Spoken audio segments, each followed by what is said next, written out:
The blue and red lights reflected off the windows of every house on Maple Street that December night. Rain mixed with blood on the concrete driveway.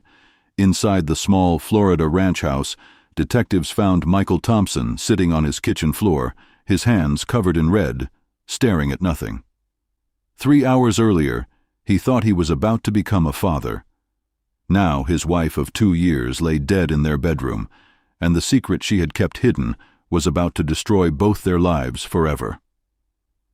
You see, when Sarah Thompson went into labor that cold December evening in 1997, Michael rushed her to Gainesville General Hospital with tears of joy in his eyes. He paced the hallways, called his mother, even bought cigars to hand out to the nurses. But when the doctors emerged from the delivery room, their faces weren't filled with congratulations. They were filled with confusion, shock, and something Michael couldn't quite understand yet.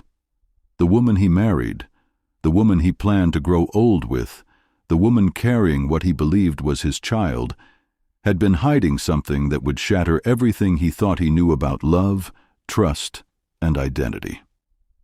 Before we dive deeper, let us know in the comments where you're watching from. We'd love to hear from you. And if you're new here, click on the subscribe button so you never miss any of our upcoming videos. Tonight we're going to uncover a story that will make you question everything you think you know about the people closest to you. How well can you really know someone? How deep can deception run? And when the truth finally surfaces, what price are you willing to pay for it? This is the story of Michael and Sarah Thompson, a couple whose love story became a nightmare, whose dreams became delusions, and whose marriage ended in a tragedy that would shock the state of Florida and raise questions that still haunt us today. Over the next hour, we'll walk through the events that led to that bloody December night. We'll hear from friends who thought they knew Sarah, from neighbors who heard the screams, from detectives who had to piece together a puzzle of identity, deception, and rage. We'll ask the hard questions that nobody wanted to ask then, and that many still refuse to ask now. Was Michael Thompson a cold-blooded killer, or was he a man pushed beyond his breaking point? Was Sarah Thompson a victim of hatred, or was she complicit in a deception that would ultimately cost her everything? Michael Thompson grew up in Gainesville, Florida, the kind of man who believed in hard work, honest living, and the American dream. At 28, he worked construction during the day and took night classes at the community college, saving every penny for the house he wanted to buy, the family he wanted to raise. His friends described him as steady, reliable, the kind of guy who showed up when he said he would and kept his promises. But Michael had one dream that consumed him more than any other. He wanted to be a father. He wanted to give a child all the stability and love that he felt he had missed growing up without his own father, who had walked out when Michael was just 7 years old. Sarah Martinez arrived in Gainesville in the spring of 1995, and she was everything Michael had been waiting for. 25 years old, with dark hair and striking green eyes, she carried herself with a confidence that turned heads wherever she went. She told people she was from Orlando, that her family had moved away when she was young, that she preferred to focus on the future rather than dwell on the past. Sarah worked at a local bookstore, loved classic movies, and had a way of making Michael feel like the most important person in the room whenever they were together. Their courtship was intense and romantic. Within 6 months, Michael was talking about marriage. Within 8 months, he had proposed. But there were things about Sarah that didn't quite add up, details that Michael's friends would later say they noticed but never spoke about. Sarah never wanted to visit her family, always had an excuse when Michael suggested road trips to Orlando to meet her parents. She avoided doctors, said she had bad experiences with hospitals as a child. When Michael's mother wanted to plan a big wedding with both families, Sarah convinced him to elope instead, just the two of them at the courthouse with 2 witnesses they pulled off the street. Sarah said she wanted their love to be pure, uncontaminated by other people's expectations and drama. Michael thought it was romantic. Looking back, his friends wonder if it was something else entirely. The early months of their marriage seemed perfect. They rented a small house on Maple Street, painted the walls together, planted a garden in the backyard. Sarah talked about wanting children right away, about the family they would build together. Michael had never been happier. His co-workers noticed he smiled more, laughed easier, seemed to have found the missing piece of his life. Sarah fit seamlessly into their small circle of friends, hosting dinner parties, remembering birthdays, asking about people's families with genuine interest. But even then, there were moments when people caught glimpses of something underneath Sarah's warm exterior, moments when her smile seemed forced, when she looked like she was performing rather than just being herself. December 15th, 1997, started like any other winter morning in Gainesville. Michael left for work at 6:30, kissed Sarah goodbye, and promised to pick up groceries on his way home. Sarah, now 8 months pregnant, had been experiencing what she called false labor pains for weeks. The doctor she had finally started seeing, after months of Michael's gentle insistence, had told them the baby could come any day. Sarah seemed nervous about the approaching birth, more nervous than Michael thought was normal. When he asked her about it, she would change the subject or make jokes about not wanting to get fat. Michael chalked it up to normal pregnancy anxiety. He had no way of knowing that Sarah was terrified for reasons he couldn't even imagine. The call came at 3:47 in the afternoon. Michael was installing drywall on a new house across town when his phone rang. Sarah's voice was tight with pain and panic. The contractions were coming fast, she said. Too fast. She needed to get to the hospital right now. Michael dropped everything, told his foreman he had to go, and raced home to find Sarah doubled over in their living room, her face pale with sweat beading on her forehead. As he helped her to the car, Sarah grabbed his hand with surprising strength and looked into his eyes with an intensity that would haunt him later.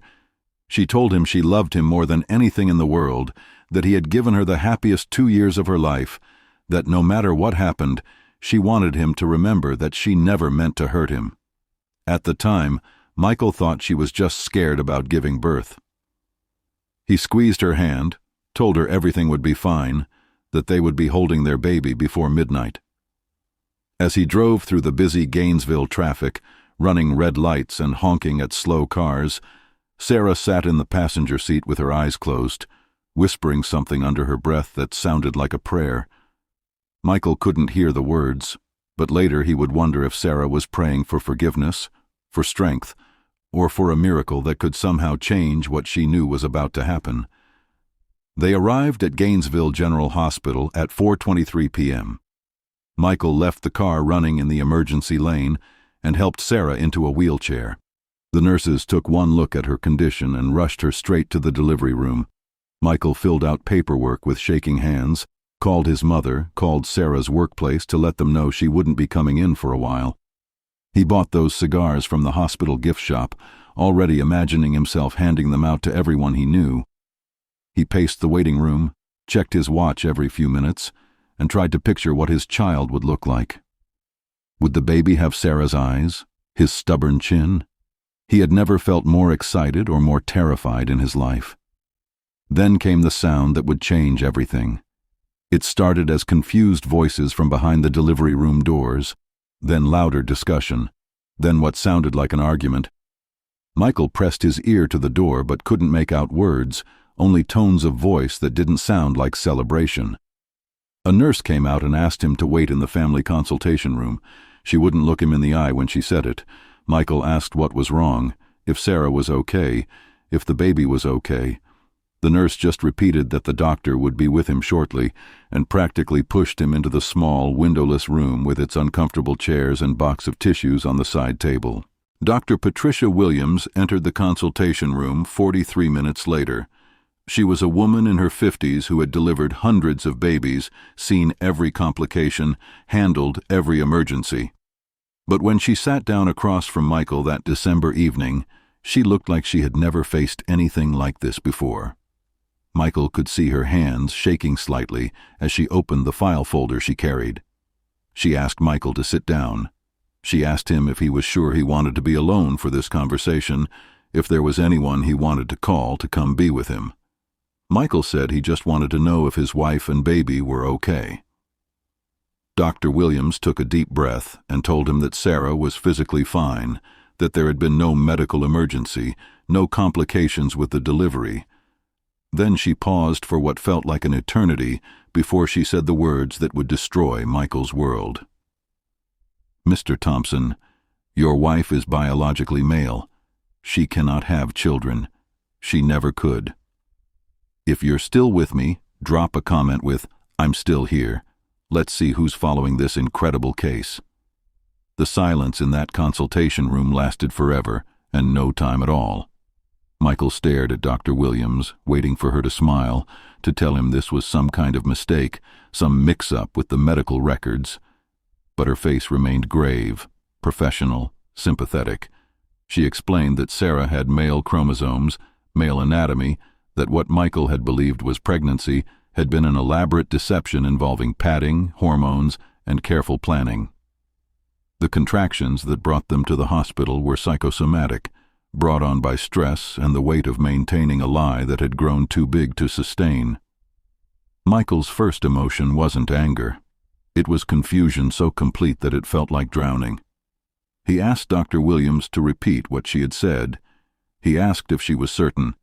He asked if there was any possibility of error in the tests. When she gently but firmly confirmed that there was no mistake, that Sarah had been born male and had been living as a woman, Michael's confusion began to transform into something darker. He thought about their wedding night, about the time Sarah had insisted on making love in complete darkness, about her reluctance to be seen undressed, about the dozens of small moments that suddenly took on new meaning. Michael left the hospital without speaking to Sarah. He couldn't bring himself to face her, to look into the eyes of the person he had thought he knew better than anyone. He drove around Gainesville for hours, his mind racing through every conversation, every intimate moment, every plan they had made together. How long had she been planning this deception? Had she ever loved him, or was their entire relationship built on lies? What else about their life together had been fake? As the hours passed, Michael's confusion hardened into humiliation, and his humiliation began to burn with rage.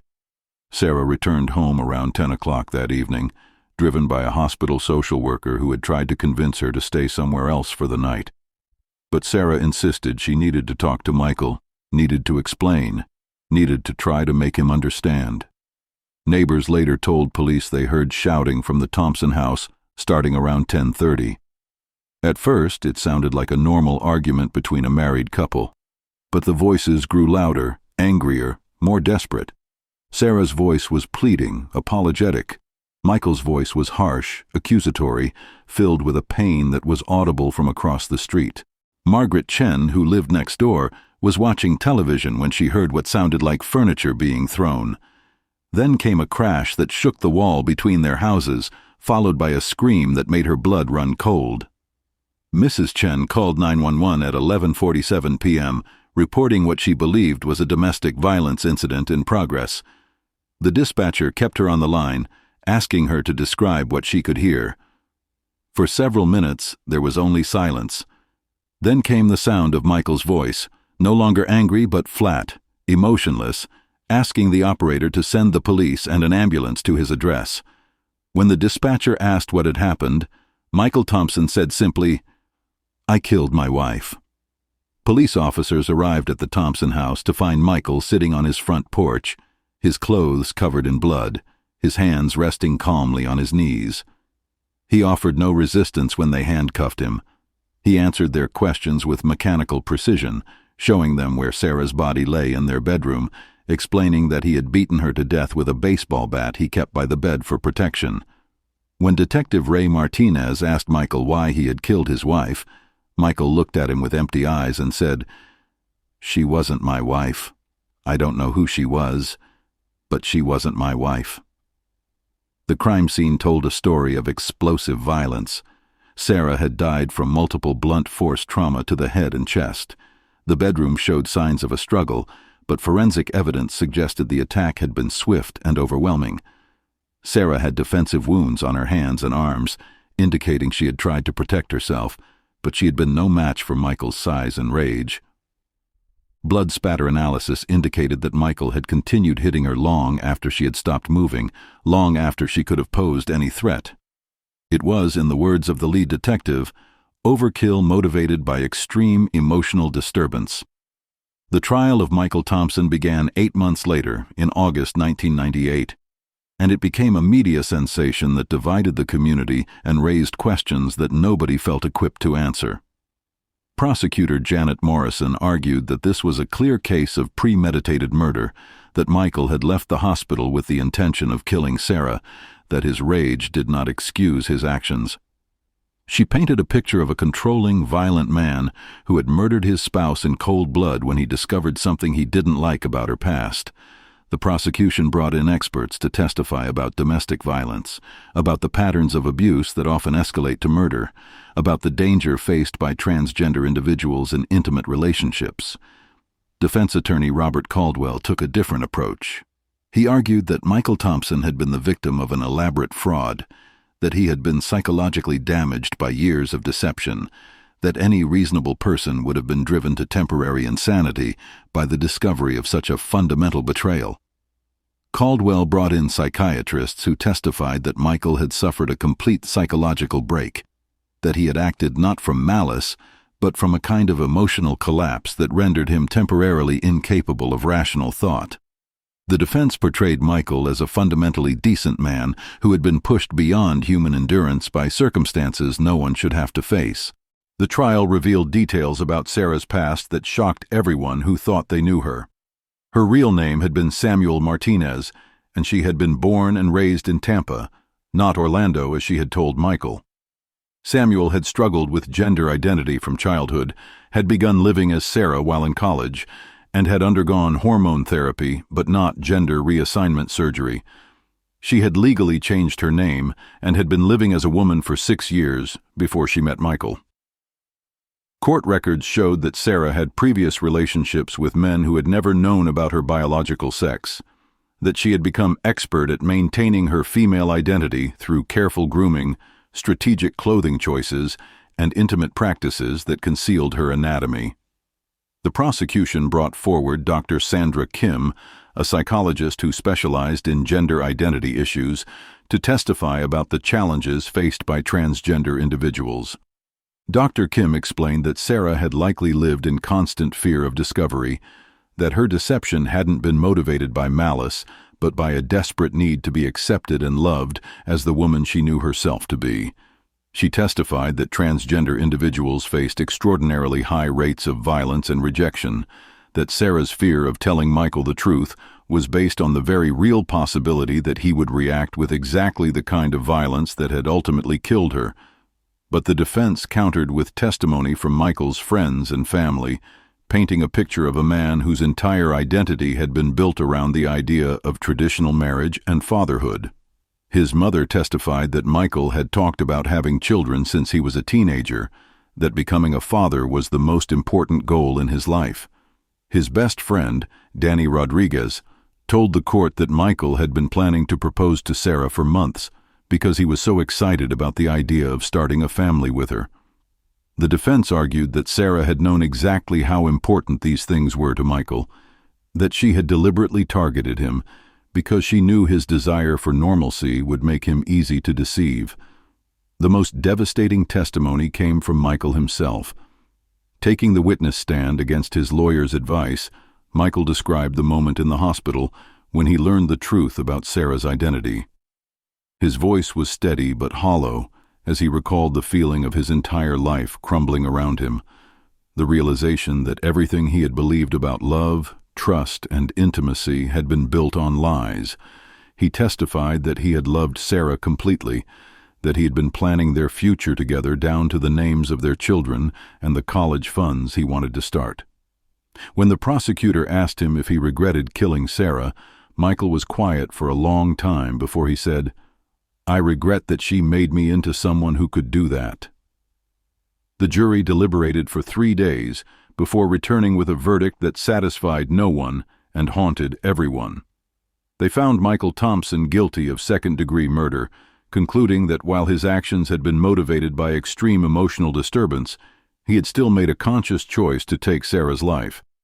The judge sentenced him to 25 years to life in prison, noting that while he understood the psychological trauma Michael had suffered, The court could not excuse the brutal nature of Sarah's death.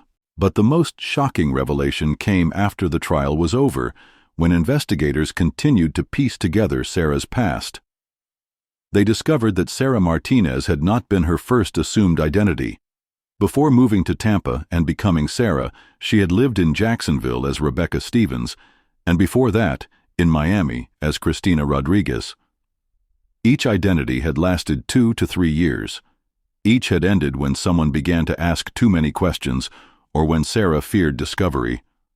Investigators found evidence of at least 4 different men who had been romantically involved with Sarah under various names, men who had never known her true identity, and who had been left confused and heartbroken when she suddenly disappeared from their lives. Even more disturbing was the discovery that Sarah had researched Michael extensively before approaching him. She had known about his job, his background, his desire for children, his regular habits and favorite places. She had engineered their chance meeting at the bookstore where she worked, had crafted her personality and interests to match what she knew he was looking for in a partner. What Michael had experienced as love at first sight had been, for Sarah, a carefully planned seduction designed to give her the normal life she desperately wanted. The question that emerged from these revelations was whether Sarah was a victim of a society that left no room for transgender individuals to live honestly, or whether she was a predator who had deliberately targeted vulnerable men seeking authentic love and family. The answer, like everything else about this case, was more complicated than anyone wanted it to be. Sarah had been both victim and victimizer, both someone deserving of compassion and someone whose actions had caused real harm to innocent people. In the years following the trial, Michael's case became a touchstone in debates about transgender rights, hate crimes, and the limits of legal self-defense. Advocates for transgender rights argued that Sarah had been murdered for being transgender, that her death was part of a pattern of violence against gender non-conforming individuals that society needed to address. But others argued that Michael had been the victim of fraud, that his reaction, while inexcusable, was understandable given the magnitude of the deception he had suffered. Michael Thompson served 18 years of his sentence before being granted parole in 2016. He moved to a different state, changed his name, and has never spoken publicly about the case since his trial testimony. Those who knew him before Sarah's death say he never recovered from the experience, that the man who went to prison was not the same man who had worked construction and dreamed of being a father. The Michael who emerged was quiet, isolated, carrying a burden of guilt and confusion that would define the rest of his life. As we reach the end of this story, we're left with questions that have no easy answers. Was justice served when Michael Thompson was convicted of murder? Was he a cold-blooded killer who used his discovery as an excuse for violence, or was he a man driven to madness by a deception so profound that it destroyed his sense of reality? And what about Sarah Martinez? Was she a victim of a society that gave her no choice but to live in deception, or was she responsible for the pain she caused to the men who loved someone who didn't really exist? The truth is that both Michael and Sarah were victims of something larger than either of them understood. Michael was a victim of deception, but Sarah was a victim of a world that told her she could never be loved for who she truly was. Michael lost his freedom and his future, but Sarah lost her life. Both paid a price that was higher than anyone should have to pay, and both left behind a legacy of pain that continues to affect everyone who knew them. Think about this. If you discovered tomorrow that the person you love most in the world had been living a fundamental lie about who they are, how would you react? Would you be able to find forgiveness, or would you feel so betrayed that love could turn to rage? And if you were forced to live a lie in order to be accepted and loved, how far would you go to protect that lie? These are not comfortable questions, but they are the questions that this case forces us to confront. What do you think? Was Michael Thompson a murderer who deserves no sympathy, or was he a man pushed past the breaking point by circumstances beyond his comprehension? Was Sarah Martinez a victim of hate and intolerance, Or was she someone whose deceptions caused irreparable harm to innocent people? And most importantly, how do we prevent tragedies like this from happening again? Leave your thoughts in the comments below, but remember that behind this story are real people whose lives were destroyed by forces they didn't fully understand. If this story affected you, if it made you think about identity, deception, love, and truth in ways you hadn't before, then please subscribe to our channel and hit the notification bell. We bring you the stories that challenge your assumptions and force you to confront the complexity of human nature.